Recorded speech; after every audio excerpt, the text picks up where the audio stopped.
Omuyimbi Kemisera eya baba wa Mary Bata omusajja yamusuula mu nnyumba e South Africa alaajana ayagala na kufiira mu nnyumba ogenda kubanga awama obifuna mu maaso awo. Omuyimbi Geoffrey Rutaya ne mukyala we Irene Namatovu nabo mbayina mu maaso awo era nga n'ensonga za mukyala JB owa Infotrust munnange tebinnaba kuggwa era nga ebyama bizuuse nti yali yeetunda era nga yali yeetundira na mu ddoola byonna ogenda kubanga obifuna wano ku Sylvia News Extra. King Saha naye etalubuze mugamba mutya mwasibye mutya bantu bange kansubire nti muli bulungi ba mikwano nga enkola yaffe mbasaba video no mujimpere like era nensaba gwe wenna atanaba ku subscribinga wano ku Sylvia News Extra nti mukwano subscribinga era onyigene mu notification bell newesuwanga byonna byemba nteekayo wano ku Sylvia News Extra. Nenyongera okusabirako omwe mwenna abalwadde abakosefukosefu tisaba ekisa kya Mukama ate kibatuukeko ba mikwano. Sheikh Ashraf Dembe omusomi w'edduwa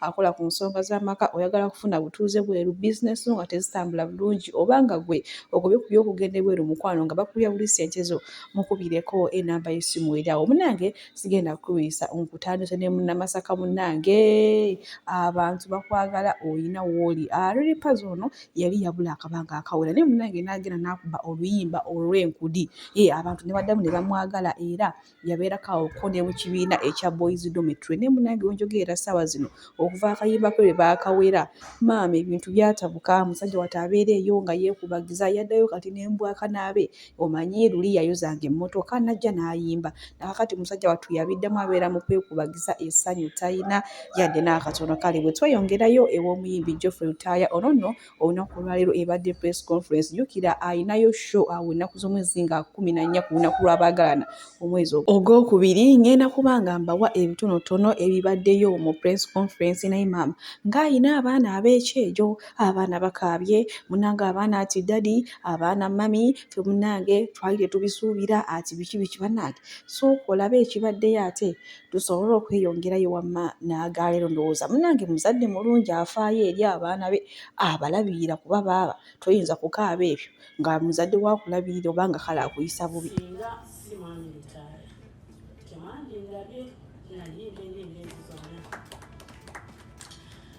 Era waliwo otuuka n'ogamba nno omwami ono gye yanzija wala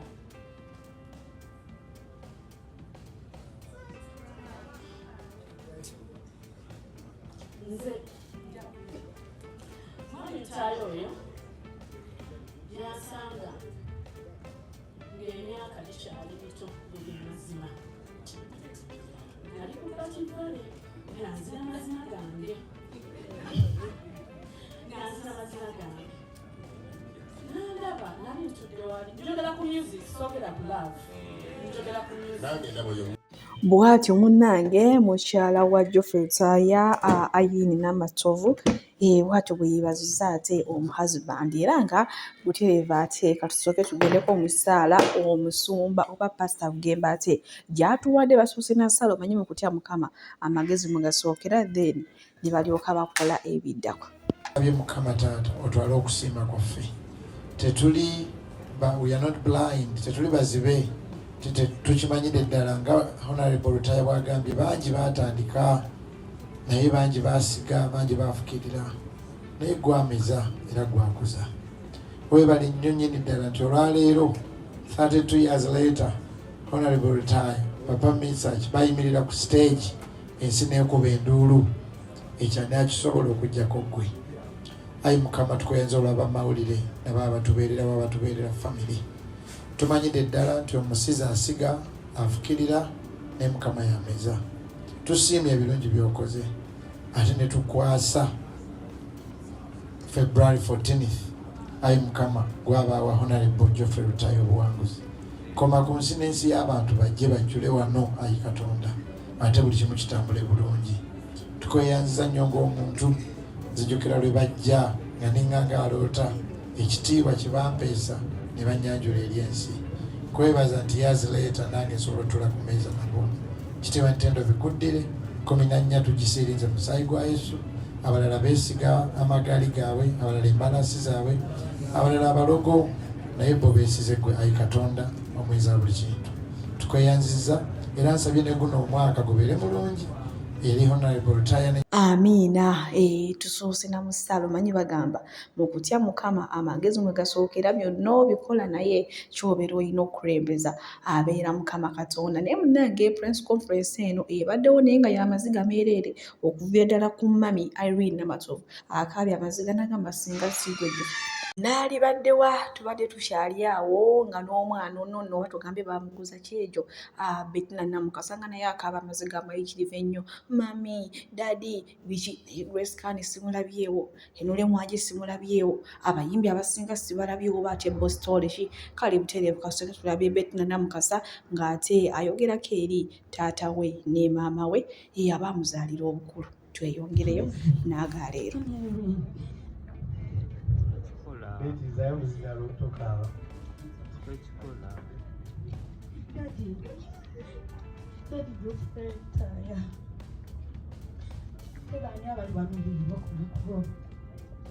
Naye amazima gali nti omwami ono Geoffrey Rutaya ne mukyala we bambi bano abaana babalabidde bulungi naye kyendabye okuba abakuza ekyejo Namukasa ereka yenna akaabye ate Giovanni Luzinda Daddy, Mami, biki naye Grace Kani simulabyewo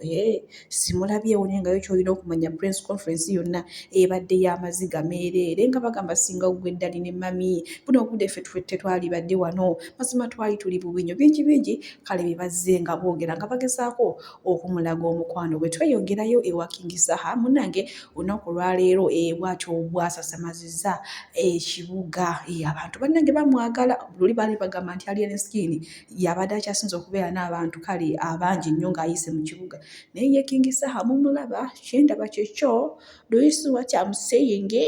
kale kansooke mbatereko wano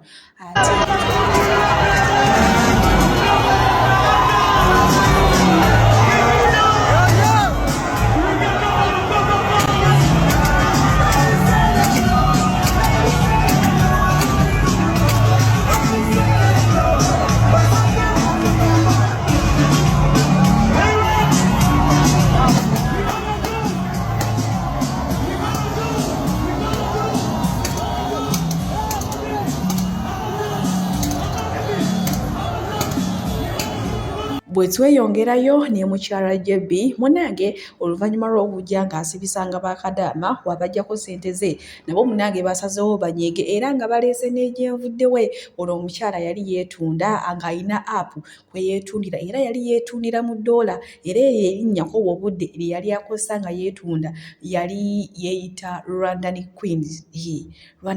munnange nga ebintu bikyuka ndabye awo abantu nga baseka nga bamukomerera emisumaali kati raba yali yeetunda naye ng'asibisa bakadama biki ebintu bikyuka Mukama akukyusa oba mukitegedde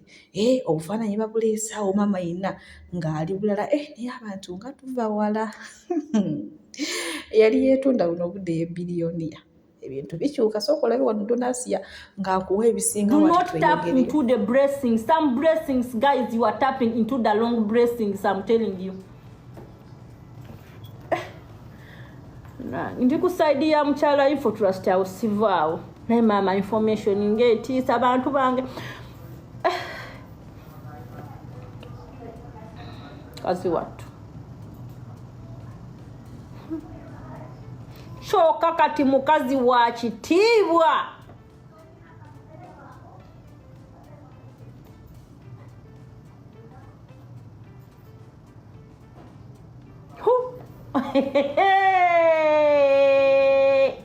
banange mwegendereza okuzaanya bad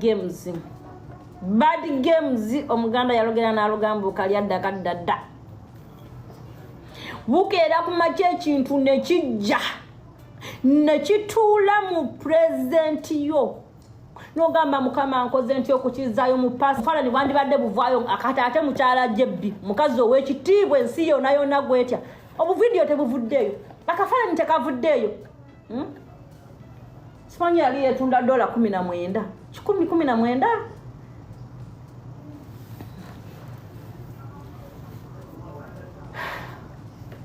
watyanga mukyala Jebbi ne bbawe bonna beetunda. Alright, there is always big secret behind those happy couples. So guys, be inspired nga mulekamu. I'm just being honest. Based on the information I'm having right now, waliwe chitangata, oh, there is that big bond in between. Awo no wetutuuse bantu bange mukyala Jebi Info Trust yali yeetunda ate no yali wa bbeeyi nga yeetundira na mu dola oba yali yeetunda dola 10.19 omanyi n'abyogedde naye olemu Andonasiya olugambo yaluleese naye nga nyogero bajukiza omuntu akula n'akyuka olengera badi black akyuka naye nti ate leero n'omukyala so muleme mukomerera misumaali weewaawo yasibisizza oli ate no bakadaama obujulizi be babuleese mbwera munnange ne mukyala Victor Kamenyo kwe bava baawukane bano abakyala balina ka group balina ekikoosi balina app kwe beetundira balina eyo asobola okwekuba ebbeere oba ne yeekuba akabina n'ateekayo naye nga bwe gwasindikidde ogenda kumuwa ssente ye Victor Kamenyo olwalaba nga biri bityo n'agambye wammwe waawo omukazi gw'enviira sikakubadde oli mulungi mbwera kiri mu maka ga Vieta n'okitokota nga sikisaanikire essaawa zonna mbu naye yalivaayo munnange abiina ngenda kubanga mukutuusaako maaso wano naye nga abakazi nga mutabusi neguni ne Mina the Queen abaana beetundira ku intaneti nagenda ne mbagamba nti Mina the Queen kasita yagasse n'oyo omuwakazi oyo wa Kamenyo mukazi wa Kamenyo bamwogera dda nti malaya atunda nva ne ngamba nti ate ngeno balaba ne neebuuza Mina the Queen akwatagana ate ne CEO ebintu bino birimu balansinga bibe ne Mina ddala balansinga owaye ne ngamba owaye ayinza okuba amwagala kuba akalango naye Mina the Queen kyatukola ekyensonyi teyakubadde kalango ka CEO bwe buzibu obwo kijjukire Dokita Kamenyo agoba gundi agobani mukazi we nga Dokita Kamenyo interview gye yakola omukazi adde saa 9 gwa kiro nga bava seringa nva mama donyo tuletedde amawulire gano gagerabira nwayonka gano garaba nali mu lubuto mukaragede Doniasiya atugambye CEO bali mu group etunda selling za parts of the body to show the peoples you buy me or not buy me mukaragede osindika ekifaananyi kino ogamba oyita oba toyita CEO baleese group nga yasindika ebifaananyi nga yeetega mbwera mwalimu gundi mwalimu Mina the Queen ne mukyala Kamenyo kijuke mukyala Kamenyo ye yanoba nadduka ngo musajja amukola ki amuli bubi bane yoswabi watuleda amawulire gana amawulire gagatta mbuli omu bagenda kweta na Vieta gana amawulire gagatta mbuli omu bannaye swabi ate gwe kitenji va ku swabi oba asula ku live azisuleko muleko bazisula abalungi abatuuliriza era abatulaba olunaku olwaleero tuchaddeko ewa Sheikh Ashraf Dembe sebo sanyusa okubalaba amannya agange yezeseeka Ashraf Dembe akola ku bizibu by'enjawulo omuntu singa balina ebirwadde musomereddwa tunywa amazzi ga lukuya nga bw'obadde ogalaba tugenda abantu ku kyoto ne twokya emizimu emibi egibabaamu n'okulomba edduwa abantu singa abeera ng'ali wano atuuse sobola okumulombeera edduwa ne waba atatuuse nga mpadde amannya ge naye ng'ali wala manetaze enamba yange yeno eri 0707363711 namwe banyinaffe abali ebweru oyagala okuba nti oyagala okulombera ku dduwa ng'olina ebizibu visa zibuze amaka gakolongotana sente zikola zimpita mu ngalo ojja kumpeereza ekifaananyi kyo n'amanyago ebyo byokka bijja kummala nja kukulombera edduwa ojja kutereera olunaku olusembayo mu mwezi mba n'edduwa eyawamu ffenna n'abalwadde bange abakadde n'abapya. Salaamu alaikum warahmatullahi wabarakatuh. bwe tweyongerayo omuyimbi Kemisera eyabba omusajja ku Mary Bata yayamba ono omuyimbi yali yafunamu obutakkaanya ne Hajaruna Mbiru n'amusuula mu nnyumba n'alemererwa n'addayo ewaabwe ekakuuto bambi Mary Bata n'akwatibwa ennaku n'amunoonya n'amukima ne babeera bonna olwatuuka ewuwe yayagala bba Mary Bata omusajja n'amuwasa n'amukolera ne pati n'amugya ne mu Uganda n'amutwala e South Africa naye buno obudde Kemisera eyabba omusajja ku Mary Bata akubali maziga nabiwoba oluvannyuma lw'omusajja okumusuula mu nnyumba era asaba buyambi kubanga gyali obulamu bwe buli mu matiga baagala kumutta takola tagamba yenna yakunga alabika bulala kuba twajja eno mu gwokusatu yabula mu gwakuna okuva olwo saddamu mulaba nembonaabonaawo naye nenzijukira nnyina ennamba ya mukwano gwange kanywanyi wange Mary Bata nemukubira nemugamba Mary ensonga ziri bwe ziti ne bwe ziti kiri bwe kiti ne bwe kiti Mary n'aŋŋamba Sera ebbanga lino lyonna obadde osirise nga toyogera nemugamba munnange nali ntya Mary nali ntya okugamba Ngandi kubonaabona Mary nangamba Sera tofaayo Sera nyina abantu bange South Africa ngenda kwogera nabo ove mu South Africa ogenda osanga abantu bange eyo gy'oba obeera gye ngenda okukuyambira nengenda Mary n'abeera nga mpeereza obuyambi mwegyo mikwano gye ebbanga lino lyonna abadde nga mpeereza ssente z'okulya abadde nga mbeezaawo yatuuka n'ekiseera n'aba abadde atandise n'okuprosesinga ku by'ekipapula eky'enziza ewaka kigobaaka munnanga ate we twafunidde obuzibu ne tugwa mu babbi ne batukuba amasasi essasi ne linkwata omukono ndowooza mugulaba ekiwundu mukiraba kinene kituukira ddala eno kyankuba ekituli mu kibatu nembonaabona bambi mukazi wattu ssente zibadde zigenda okunziza eka e Uganda bambi ate natandika zisasulamu eddwaliro nga sisobola kugenda mu government hospital yeeno kuba bajja kunsaba ebinjogerako ng'ate sibiina babinzibako byonna babintwalako bannange bambi bata natandika okuba nga atansasulira private mpaka okutuusa we ŋŋambye bambi mukazi wattu naye mukazi muto alina famire y'okulabirira nene neŋŋamba kanzireka bambi njagala okwebaza abantu bange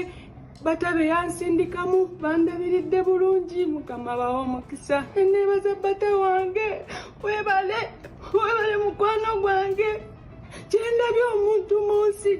osobola okuba mukwano gwogu nasinga ab'eŋŋanda 1000 webale bata wange bamensaba mu nnyambe mama Fiina mama w'eggwanga bambi mukulu Balamu Edikenzo taata mama Susan Makula mukwano Abitex promoter bambi mu nnyambe abantu bange abawagizi bange mu nnyambe ndeegayiridde nasanyukanga nyambiddwa bambi nfukamidde ku maviivi na buli gwe nali nsobeza nzonyiwe awo nno we tutuuse omusajja gwe yabba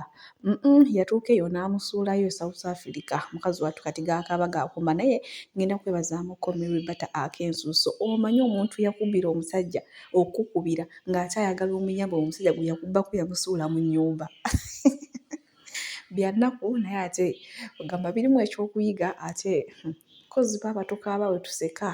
naye nga baba omusajja yakimukola ono mwana muwala nga yaliisa munne akakanja Mary Bata bambe ekinnanyabo ne kiguma ne kikola kyawo ne kyewumbawumba ne omusajja bamututte dda butereevu katusembyeyo ate Honorable Mathias Mpuuga munaye nga ye akakasa agamba newe munaamuvuma newe munaamusekerera newe munaamukola ki ye tagenda kuva ku mulamu ekyamuleeta akimanyi ate noono omusajja ab'ekibiina kya Nuupu baali badde bamwegerereza kubanga yakolamu nabo buli omu amanyi embeera ze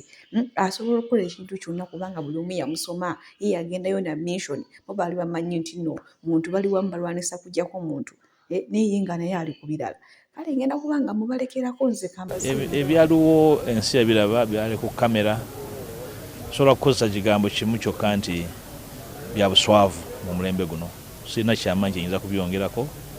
buli omu we yali we yaswalira mu ggwanga lye mu nnono ye mu ddiini ye buli omu n'agenda nga omuntu yagukotese kubanga buli muntu gwenza okwogera naye musajja mukazi muto mukadde takirabangako naye awo tuli okwogera kwange n'abakulu b'amakomera kwali kwa kujja Seggirinya mu komera afuna obujjanjabi era kyali kirina okubeerako okwogera nti omuntu ono mulwadde waliwo okwegaana n'okulemerako nti mujja mujjanjabira mu komera kyali tekisoboka era nekikolebwa kubanga mu kwogezeganya okwo ne bakkaanya nti atwalibwe wabweru w'ekkomera ajjanjabibwe ekyokuva mu komera mu kooti ndowooza kyali mu kamera ekisooka lwe bamaze ennaku ezisukka 108 mu komera ekiri mu mumenya ssemateeka nga tebawoza obanga tebawereddwa kweyimirirwa ebisigadde byonna nga munnamateeka ate ng'omukulembeze nali ngubigoberera ku mutendero ogwo Seggirinya namugoberera okuva e Luzira yasooka okulwalira netwogera n'abasawo b'ekkomera e Luzira ne bamuwaamu akalembereza n'atwalibwa e Mulago ate ne bamuzaayo okutankana kitwandiyise treatment regime ye nebanga egenda egootaanizibwa nga terambikiddwa teri consistent ndowooza kite okubanga kyamukosa kubanga nabwe yali mu kkomera ekigo ekiseera kyatuuka nga eddagala lyeyeetaaga ebyokulya byeyeetaaga tabifunira mu budde. Si kyuma omubiri gw'omuntu gunafuwa nga tafunye bujjanjabi mu kiseera kyalina bufuniramu. Ndowooza nti kitokubanga kyamukosa nnyo nekyongera okunafuya omubiri gwe